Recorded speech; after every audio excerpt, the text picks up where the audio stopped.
Faisal town group और उसके जो दो बड़े प्रोजेक्ट्स हैं इस वक्त, Faisal town phase 1 and Faisal town phase 2, और रूमर्स क्या इस वक्त अपडेट है, इस वीडियो में जानने की कोशिश करेंगे। मुझे कहते हैं वैस अहमद खान और आप देख रहे हैं मेरा यूट्यूब चैनल ओके मार्केटिंग। आगे बढ़ने से पहले यूट्यूब चैनल को सब्सक्राइब करना ना भूलिए और बेल आइकन को भी प्रेस ज़रूर करें ताकि आपको इन टाइम जो है वो तमाम अपडेट्स मिलती रहें। इस वीडियो बनाने का मकसद फैसल टाउन फेज़ 1 और उसके अगेंस्ट आरडीए ने जो एफआईआर दर्ज करवाई थी फैसल टाउन के मालिकान के अगेंस्ट, वो क्या बेसिकली उसका मुद्दा था और उसको कुछ लंडे के जो यूट्यूबर्स हैं और जिनको पता ही नहीं है, यानी कि नाच न जाने आंगन टेढ़ा वाली बात, उसको फैसल टाउन फेज़ 2 के साथ जम कर रहे थे। वो एक फजूल किस्म का प्रोपेगेंडा कर रहे थे। उस एफआईआर किसी भी अगर चीज़ के बारे में एफआईआर होती है तो इतना ज़्यादा पैनिक करने की ज़रूरत नहीं होती। उस एफआईआर का बेसिक मकसद ये था कि जो फैसल टाउन ग्रुप है उसने जो सीवरेज ट्रीटमेंट है उसको सही तरीके से, निकासी आप का जो मसला है वो हल नहीं किया और अतराफ में जो गांव वगैरह हैं और जो लोकल लोग हैं वो उससे इफेक्ट हो रहे हैं। ये उस एफआईआर का मुद्दा था। और सेकंड, इस एफआईआर का जो पॉइंट था वो था कि जो अंदर आपका ग्रिड स्टेशन है वो भी नहीं बनाया गया। अब लेआउट प्लान में ये चीज़ें अगर तो दर्ज थी और फैसल टाउन ग्रुप ने नहीं बनाई तो दैट इज़ रॉन्ग, और अगर ये दोनों चीज़ें लेआउट प्लान में मौजूद नहीं थी और एफआईआर मालिकान के खिलाफ हुई है तो फिर ये चीज़ सिर्फ प्रोपेगेंडा है और समय से बालातर है। कुछ जो ऑफेंस इस एफआईआर के ऊपर लगे हैं वो भी जो है वो समझ नहीं आ रहे। उसमें मैं आपको सिर्फ एक जो है वो ऑफेंस बताऊंगा, एक जो दफ़ा है वो बताऊंगा, 420 दोस्तों फ्रॉड और धोखे का पर्चा होता है।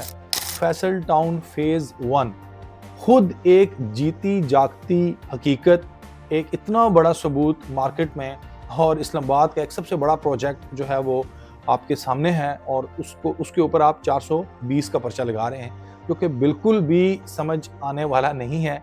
और एक डीफेम, अगर यहाँ पे वर्ड बिल्कुल सही बैठेगा कि डीफेम करने का एक प्रॉपर जो है वो हरबा इस्तेमाल किया गया है इस एफआईआर में। बाकी सीवरेज ट्रीटमेंट भी यहाँ पर हो जाएगी और ग्रिड स्टेशन वाला जो मामला है वो भी। और चौधरी साहब की जो हिस्ट्री है अगर उसकी बात की जाए तो ये चीज़ें चौधरी साहब के लिए डिलीवर करना या इनको सॉर्ट आउट करना बिल्कुल भी जो है वो किसी सूरत भी ये हम नहीं कह सकते कि वो पॉसिबल नहीं है या उनके लिए ये कोई किसी किस्म के इट्स अ बिग डील, ये इजीली हल हो जाएगा। ये तो रहा फैसल टाउन फेज़ 1 के बारे में एक जनरल सी समरी। दूसरी जानिब फैसल टाउन फेज़ 2 के बारे में अगर बात करें कि जी ये हो जाएगा, वो हो जाएगा, नैब आ गई है और पत्नी क्या से क्या हो जाएगा। तो दोस्तों मैं अगर अपनी बात करूं, मैं एक बड़ा छोटा सा रियल एस्टेट में काम करने वाला आदमी हूं। मेरी कोई इतनी ज़्यादा वर्थ नहीं है अभी रियल एस्टेट मार्केट में, बट मैंने भी अल्हम्दुलिल्लाह इस वक्त एक अच्छा खासा काम फैसल टाउन फेज़ 2 का अल्हम्दुलिल्लाह किया है। क्यों कि फैसल टाउन ग्रुप एक बड़ा ज़बरदस्त और काबिल भरोसा इस वक्त एक रियल एस्टेट डेवलपर्स हैं, उनकी एक अपनी पहचान है। सो फैसल टाउन फेज़ 2 ने अपने जनवरी 2026 में 2 एक्सटेंशंस लॉन्च की थी, क्यू एंड आर ब्लॉक, और वहाँ पर भी डेवलपमेंट स्टार्ट हो चुकी है। उसकी कटिंग आप देख सकते हैं ऑन साइट जाकर के, पूरी कटिंग वहाँ पर मुकम्मल हो चुकी है। दूसरी जानिब जो ओ ब्लॉक है, मॉडल ब्लॉक है, उसकी भी जो डेवलपमेंट है वो बड़ी मैसिव तरीके से, बड़ी तेज़ तरीके से, बर्क रफ्तार तरीके से वो चल रही है। क्यू एंड आर ब्लॉक की जो कटिंग है वो भी आपको ऑन साइट आप जाके देखें कितनी तेज़ी के साथ हो रही है। दूसरी जानिब क्यू एंड आर ब्लॉक के अलावा जो मॉडल ब्लॉक है, क्योंकि Q and R block extensions of O block, so O block में सीवरेज लाइंस का काम स्टार्ट हो चुका है। जो उसकी रोड्स हैं उनका काम बड़ी तेज़ी के साथ जारी है। इसके साथ साथ दिन रात अगर मैं बात कहूँ तो वहाँ पर डेवलपमेंट जारी है। आप खुद जाके साइट का मुवाजना करें, आप खुद जाके नैब के मामलात की तहकीक करें, आपको खुद सारी चीज़ों का बड़ी बखूबी और रोज़ रोशन की तरह चीज़ें पता चल जाएंगी, चीज़ें क्लियर हो जाएंगी।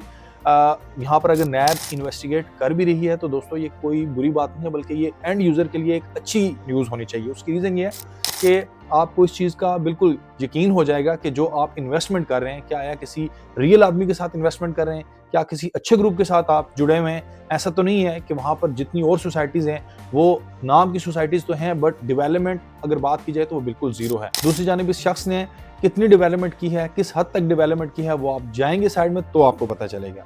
सो आप अपने जो कान हैं वो इन रूमर्स की जानिब मत धरें, हकीकत जानने की कोशिश करें, सही लोगों से राब्ता करके जो है वो रिव्यू लें और खुद भी ऑन साइट जाके आप साइट का विजिट करें। फिर आपको सारी चीज़ें क्लियर हो जाएँगी कि फैसलटाउन फेज़ 1 का क्या मुद्दा था और फैसलटाउन फेज़ 2 नैब इंक्वायरी है। इन दोनों को जो लोग मिक्स कर रहे हैं, उन्हें खुद नहीं पता कि वो क्या बात कर रहे हैं। लिहाज़ा आपसे रिक्वेस्ट यही है कि Faisal Town phase 2 and Faisal Town group का ये जो प्रोजेक्ट है, this is very, very safe investment. जिन लोगों ने इसके ऊपर पैसा अपना लगाया है, वो बिल्कुल भी उन्हें परेशान होने की ज़रूरत नहीं है। वो किसी भी टाइम जाकर अगर उनको किसी किस्म का कोई मसला है, तो वो फैसलटाउन ग्रुप से राब्ता करें और अपनी इन्वेस्टमेंट एनी टाइम वो वापस ले सकते हैं without any trouble, without any issue. So इन सारी बातों को अगर मैं कैलकुलेट करूँ तो जो दोस्त अपना प्लॉट्स खरीदना चाहते हैं, फैसलटाउन फेज़ 2 में अपनी इन्वेस्टमेंट करना चाहते हैं, उनके लिए मशवरा है वो बिल्कुल हेजिटेट ना हो, बिल्कुल भी परेशान ना हो। आपकी इन्वेस्टमेंट सेफ है। If you want to invest in Faisal Town phase 2, दिए गए नंबर पर ज़रूर राब्ता करें।